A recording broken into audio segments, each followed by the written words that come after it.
Welcome back दोस्तों, स्वागत है आपका कंप्यूटर विद कोडिंग के अंदर। दोस्तों, मैंने जो है पहले वाली वीडियो बनाई थी, जो फर्स्ट में जो इंट्रोडक्शन टाइप से थी वीडियो, और कंप्यूटर के बेसिक्स इसमें बताए थे। तो वो काफ़ी लोगों को बहुत ही ज़्यादा पसंद आई है और काफ़ी लोगों ने उसके ऊपर कमेंट भी किया है, और मैंने उसमें दो क्वेश्चन भी डाले थे जिनका कुछ मेरे अजीज दोस्तों ने जो है जवाब देने की कोशिश की है। उन्होंने काफ़ी अच्छा जवाब दिया, बिल्कुल सही जवाब दिए, मगर उसमें थोड़ी-सी एक मिस्टेक रह गई और उसका आंसर जो है मैं इस वीडियो के अंदर जो है आपको दूँगा। तो उसके बाद इस वीडियो के अंदर जो है मैंने काफ़ी जो है अच्छे से डीपली आपको बताया है। काफ़ी मैं कोशिश की है, 3-4 दिन में जो नहीं डाल पाया। अभी उसका कारण था कि एक तो मेरे कुछ गले में प्रॉब्लम हो गई थी, थ्रोटल में इन्फेक्शन हो गया था, और दूसरा मैंने जो है ये काफ़ी डीप रिसर्च करने के बाद ही जो है पूरी वीडियो उसका जो हिस्ट्री वगैरह सब कुछ लाके आपको दिया है। जितना बेस्ट हो सका मैंने उतना बेस्ट होना को ला के पूरा कैलकुलेट करके और आपको समझाने की कोशिश की है। यहाँ पे जो है इस वीडियो में मैं आपसे कुछ क्वेश्चंस पूछूंगी। क्वेश्चन नंबर 1, इंडिया के द्वारा पहला स्वनिर्मित अपने सेल्फ डिपेंडेंट पे बनाया गया पहला कंप्यूटर का नाम क्या है? नंबर 2, इंडिया का पहला सुपर कंप्यूटर का नाम क्या है? नंबर 3, इंडिया के पहले जो सुपर कंप्यूटर जो बनाया था जिसने, उसका उनका उन वैज्ञानिक का, उन साइंटिस्ट का, इंडियन साइंटिस्ट का नाम क्या है? और क्वेश्चन नंबर 4, इंडिया में जो पहला कंप्यूटर आया, इंडिया में जो पहला कंप्यूटर आया, ध्यान से सुनिएगा, वो कौन से सन में आया और उसको किसने बनाया था? तो इन सब चारों क्वेश्चनों के अगर आपको सवाल के आंसर जानने हैं तो देखते रहिए इस वीडियो को लास्ट तक, और अगर आपको पसंद आए तो प्लीज़ उसे लाइक कीजिए, शेयर कीजिए, सब्सक्राइब कीजिए, और अपने दोस्तों, अभिभावकों को भी उस वीडियो को ज़्यादा से ज़्यादा शेयर कीजिए, ताकि मुझे जो है और मोटिवेट हो सकूँ मैं कि और वीडियो आपके लिए अच्छी अच्छी लेके आऊँ और इस सीरीज़ को जो है आगे बढ़ा सकूँ। तो चलिए शुरू करते हैं आज की लेटेस्ट वीडियो। तो दोस्तों, आपने जैसे कि सुना होगा, need is the mother of invention. आवश्यकता आविष्कार की जननी है। अगर जब तक हमें आवश्यकता नहीं होती किसी चीज की तो हम आविष्कार नहीं करते हैं। तो इसी के संदर्भ में मैं आपको बता रहा हूं कि कंप्यूटर का आविष्कार आज से लगभग 3000 साल पहले, बिल्कुल सही सुन रहे हैं, लगभग 3000 साल पहले 300 बीसी में जो है एबेकस नाम का कंप्यूटर था जो बनाया गया था। बेबीलोनियन जो सभ्यता थी उसके द्वारा लकड़ी का बनाया गया था और इसको चाइना के अंदर बनाया गया था। तो उसके बाद काफी सारे कंप्यूटर अपने अपने देशों में अपने अपने अलग अलग बनाए गए हैं, छोटे छोटे अलग अलग तरीके से। कैलकुलेटिंग कंप्यूटर होता है क्या? कंप्यूटर एक कैलकुलेटिंग मशीन है जो कि कैलकुलेट करती है अलग अलग चीजों को, उनको जो हमारे द्वारा दी कमांड को कैलकुलेट करती है, उनको जो है प्रोसेस करके हमें एक अच्छा आउटपुट देती है। सबसे पहला जो कंप्यूटर है दोस्तों, वो जो है बना था एक 1642 के अंदर। जी हाँ जी, बिल्कुल सही सुन रहे हैं दोस्तों। जो पहला जो कंप्यूटर था, डिजिटल कंप्यूटर था, वो बना था 1642 के अंदर, जिसको कि बनाया गया था फ्रेंच साइंटिस्ट था ब्लेसी पास्कल के द्वारा। जो ब्लेसी पास्कल थे उनके द्वारा बनाया गया था। और जैसे कि आप देख रहे हैं यहाँ पे ऊपर वीडियो में मैंने डाल दिया है, आप ये जो है ये जनाब थे जिन्होंने जो है 1642 के अंदर डिजिटल कंप्यूटर को बनाया था। और जो ये बनाया गया था ये डिजिटल कंप्यूटर, वो कुछ इस प्रकार का था दिखने में। इसके अंदर जो है नंबर लगे हुए थे और इनको जो है आपस में मिला के इनकी कैलकुलेटिंग की जाती थी। कैलकुलेशन करने के काम आते थे, इनको नंबरों को मिला के जोड़ा जाता था। उसके बाद 1822 के अंदर चार्ल्स बेबेज नाम का, जिसको जो है फादर ऑफ कंप्यूटर बोला जाता है, उन्होंने जो है एक कंप्यूटर की एक मशीन बनाई। डिजिटल कंप्यूटर के बाद बारी थी मैकेनिकल कंप्यूटर की, जिसको कि 1822 के अंदर चार्ल्स बेबेज के बनाया गया था और इसको सिंपल कैलकुलेशन के लिए बनाया गया था। और दोस्तों ये जो है ये इसको जो है स्टीम के द्वारा चलाया जाता था। इसके बाद 1830 के अंदर इन्होंने चार्ल्स बेबेज ने ही एक और मशीन बनाई, जिसको कि इन्होंने जो है नाम दिया डिफरेंशियल इंजन का। ये जो है काफी मैथमेटिकल ऑपरेशंस करने में जो है काफी कारगर थी, मगर होनी को कुछ और ही मंजूर था दोस्तों। अब ये जो है और भी एडवांस करना चाह रहे थे, मगर 79 की ईयर की एज में 1871 के अंदर इनकी जो है डेथ हो जाती है। अब जब डेथ होती है तो इनका बेटा, जिसका नाम था हेनरी बेबेज, पिता के मौत के बाद हेनरी बेबेज सन 1888 में अपने जो है पिता का जो काम है उसको आगे बढ़ाते हैं 40 साल के बाद, और सन 1937 में जिसका नाम रखा गया एनालिटिकल इंजन। इसके ये सभी कंप्यूटरों से बिल्कुल अलग था। इसके अंदर जो है ये काफ़ी सारी कैलकुलेशन को करने में सक्षम था, और साथ में ये जो है जो काम करता था उस मेमोरी को जो है स्टोर करने में सक्षम था। आगे चल के इसी को आधार बना के, इसी को बेस बना के जो है मॉडर्न कंप्यूटर्स का इजाद किया गया, जिसको कि आजकल जो है कंप्यूटरों के अंदर जो हम जो टेक्नोलॉजी यूज़ कर रहे हैं जो वो यहाँ से स्टार्ट हुई थी, जिसको जो फर्स्ट इलेक्ट्रिक कंप्यूटर के नाम से भी जाना जाता है।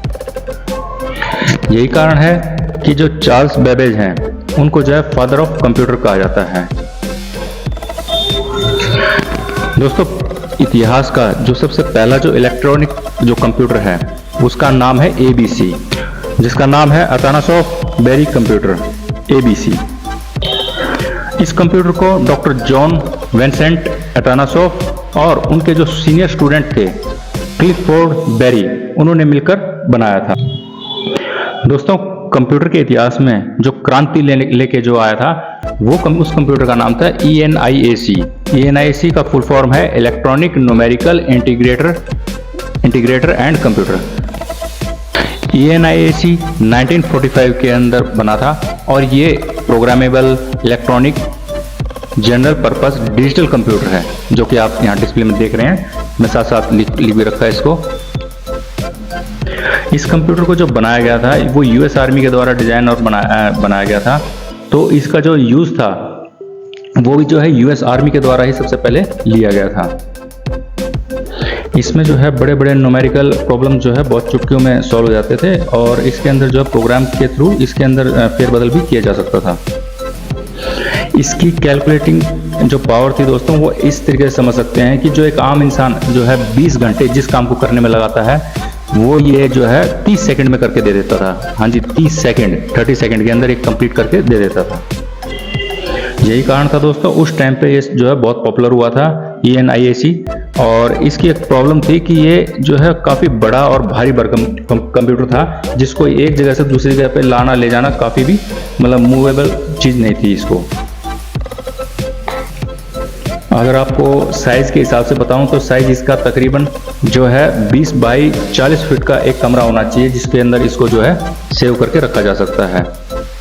और इसकी जो वेट है, इसका वेट लगभग 30 टन के अराउंड था। स्पेसिफिक पर्सन्स थे सिर्फ वही इसका जो है इस्तेमाल कर सकते थे। और इसके बाद एक जैसे कंप्यूटर की बनाने की एक होड़ सी मच गई पूरी दुनिया के अंदर। सभी के सभी कंप्यूटरों के पीछे लग गए कि हमें भी कंप्यूटर बनाना है। काफ़ी सारी कंपनियां जो है कंप्यूटर बनाने में लग चुकी थी।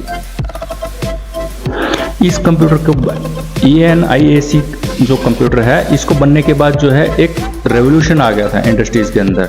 आगे चल के काफ़ी सारी कंपनियों ने जो है अलग अलग इक्विपमेंट बनाए कंप्यूटर के बेस पे ही, मगर जो कि कंप्यूटर के मॉडर्नाइजेशन के अंदर जो है काफ़ी इनको जो है कामयाबी मिली नए कंप्यूटर को जो बनाने में। आगे चल के जो कंप्यूटर बनाए गए थे उनको जो है जनरेशनों के अंदर बांटा गया है, जो कि टोटल 5 जनरेशन के अंदर बांटा गया है। वो किस प्रकार है ये देखिए। अगर आप फर्स्ट जनरेशन की बात करोगे तो इसका जो टाइम पीरियड था वो 1940 से 1940 से लेकर 1956 तक था। जो है जो कंप्यूटर बनाए गए थे ये सारे के सारे वैक्यूम ट्यूब से बनाए गए थे। ये भी दोस्तों जैसे ENIAC था उसी टाइप से काफ़ी भारी भरकम कंप्यूटर थे, तो इनको जो है एक जगह से मूव कराना, दाएं बाएं मूव कराना इनको भी पॉसिबल नहीं था। इनका ये समझ सकते हैं, देखो इसमें वैक्यूम ट्यूब कितनी लगती थी कि इसमें 20,000 वैक्यूम ट्यूब्स लगती थी, और 10,000 इसमें कैपेसिटर लगते थे, और 70,000 इसमें रजिस्टर्स लगते थे। जो ENIAC है वो भी इसका फर्स्ट जनरेशन का ही एक हिस्सा है।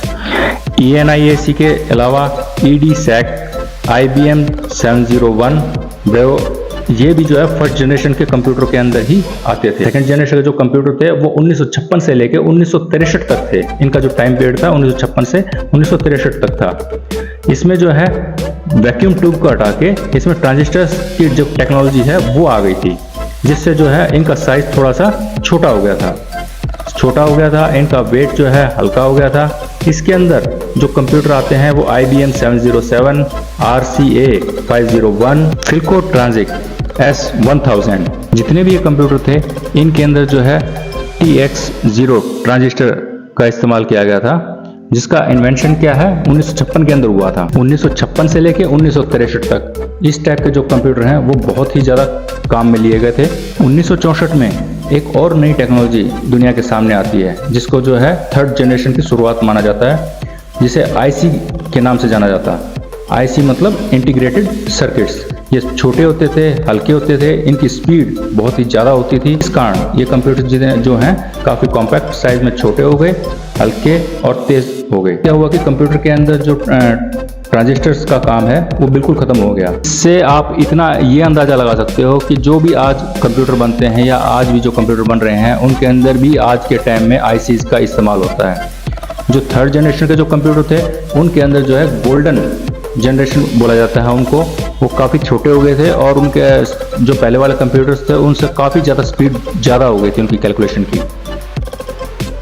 थर्ड जनरेशन के बाद वक्त आता है 1972 का, जब फोर्थ जनरेशन कंप्यूटर आया 1972 के अंदर।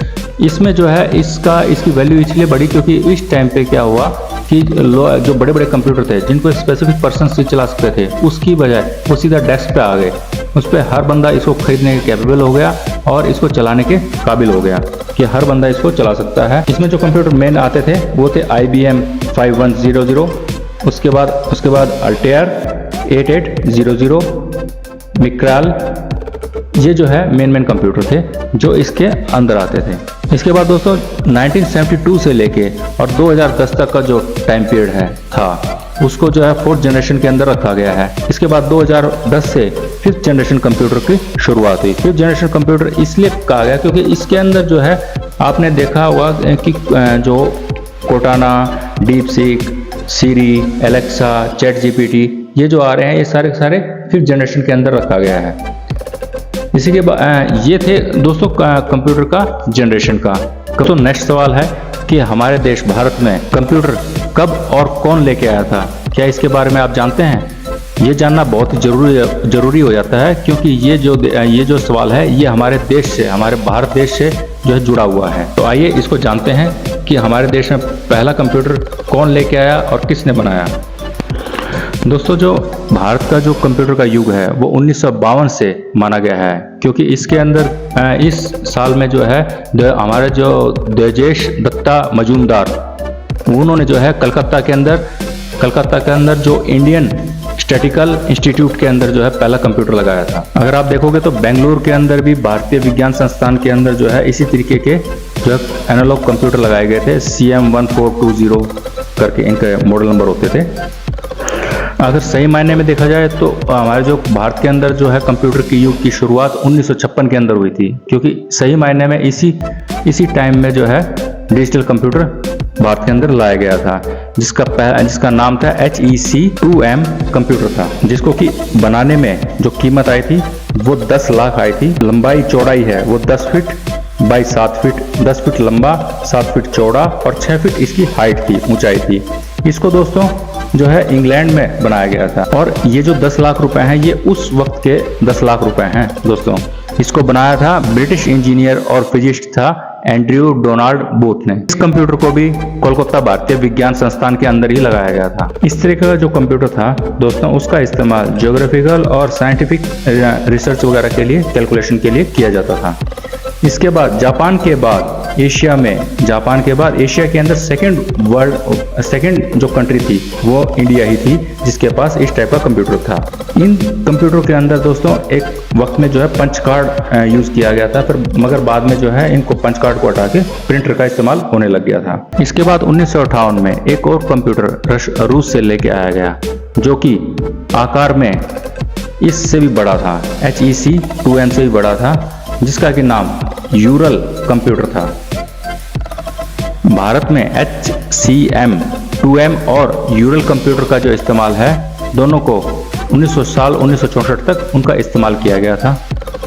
बाद में IBM 1401 जो कंप्यूटर था उसको कोलकाता इंडियन स्टैटिकल इंस्टीट्यूट के अंदर लगाया गया था। इस कंप्यूटर को IBM ने साल 1959 के अंदर जो है बनाया था और बनाने के 5 साल के बाद इसको जो है भारत के अंदर लगा दिया गया था। दोस्तों आपको पता होना चाहिए कि साल 1966 तक जितने भी कंप्यूटरों का इस्तेमाल किया गया वो सारे बाहर से विदेशों से खरीद के तब उनको इस्तेमाल किया जाता था, मगर साल 1966 में इंडियन स्टैटिस्टिकल इंस्टीट्यूट और जादवपुर यूनिवर्सिटी है, उन्होंने दोनों ने मिलकर एक कंप्यूटर बनाया जिसका कि नाम इसुजू कंप्यूटर के नाम से उसको जाना गया। दोस्तों इससे पहले जितने भी कंप्यूटर थे HECM, HEC2M है, यूरल है, ये सारे के सारे वैक्यूम ट्यूब्स पे ही डिपेंड थे, मगर जो एक कंप्यूटर बाद में कंप्यूटर बनाया भारत में जो कंप्यूटर बनाया गया था बाद में, उसके अंदर जो है ट्रांजिस्टर्स का इस्तेमाल किया गया था। भारत में जो सबसे पहला जो कंप्यूटर है, जो सुपर कंप्यूटर, उसका नाम है परम 8000। जी हाँ जी दोस्तों, ये भारत का द्वारा निर्मित किया गया सबसे पहला कंप्यूटर था 8000। तो दोस्तों आप जानते होंगे, नहीं जानते तो चलो ठीक है मैं बता देता हूँ। ये जो है ये CDEC कंपनी CDEC के द्वारा बनाया गया था। जो है CDEC का फुल फॉर्म है centre for development of advance computing. साल 1991 में जो आर्किटेक्ट थे P भाटकर की टीम द्वारा इसको जो है बनाया गया था। परम का मतलब आपको पता है कि सर्वोच्च बोला जाता है, सबसे टॉप। तो जो परम जो 8000 जो कंप्यूटर है, ये वाला जो आप देख रहे हैं डिस्प्ले में, वो जो है उसकी कीमत 3 साल में बनकर तैयार हुआ था और ये लगभग कीमत 3 करोड़ आई थी, इंडियन करेंसी में 3 करोड़ रुपए आई थी। जिस टाइम ये कंप्यूटर बन के तैयार हुआ था दोस्तों, ये दुनिया का सबसे पावरफुल कंप्यूटर था और ये साइज में इतना बड़ा है कि लगभग एक बड़ा कमरा पूरे बड़े कमरे को एक्वायर कर सकता है। इतना बड़ा कंप्यूटर था ये। और इसको जो बनाने का जो श्रेय जाता है, इस सुपर कंप्यूटर को जो बनाने का जो श्रेय जाता है ना दोस्तों, ये इन्हीं का है। नालंदा यूनिवर्सिटी के जो चांसलर थे उनका है, डॉक्टर विजय P भाटकर। इसीलिए दोस्तों इनको जो है काफ़ी सारे अवार्ड्स से जो है नवाजा गया है, जो कि मैंने आपको आगे डिस्प्ले पे दिखा दिए हैं, आप इनको पढ़ सकते हैं। और यही कारण है कि इनको जो है जो father of Indian super computers के नाम से भी जाना जाता है। फर्स्ट सुपर कंप्यूटर बनने के बाद दोस्तों ठीक 7 साल के बाद 1998 में एक और कंप्यूटर बनाया गया, परम 10000, जिसको भी सेम P भाटकर साहब ने ही के सहयोग से ये जो है बना था। दोस्तों आज के टाइम में इंडिया इतना एलिजिबल हो गया है कि वो अपने सुपर कंप्यूटर को बनाता भी है और विदेशों में एक्सपोर्ट भी करता है। दोस्तों आज भारत जो है अपने जितने भी सुपर कंप्यूटर हैं उनको बनाने में कैपेबल है, और कैपेबल ही नहीं साथ में एक्सपोर्ट भी करता है। दोस्तों आपको ये वीडियो कैसी लगी? अगर आपको ये वीडियो अच्छी लगी है तो प्लीज़ लाइक शेयर सब्सक्राइब कीजिए और कमेंट कीजिए। और जो मैंने क्वेश्चन डाले हैं उन क्वेश्चनों का, चारों क्वेश्चनों का आंसर जो है पक्का ही पक्का आप डालिए और देखते हैं कि कितने बंदे इसमें जो है राइट आंसर दे सकते हैं। और जो राइट आंसर देंगे उनको दिल का एक सिंबल डालूंगा, और जिसका नहीं आएगा तो समझ लेना कि आपका थोड़ा सा मिस्टेक है। जय हिंद, बाय बाय।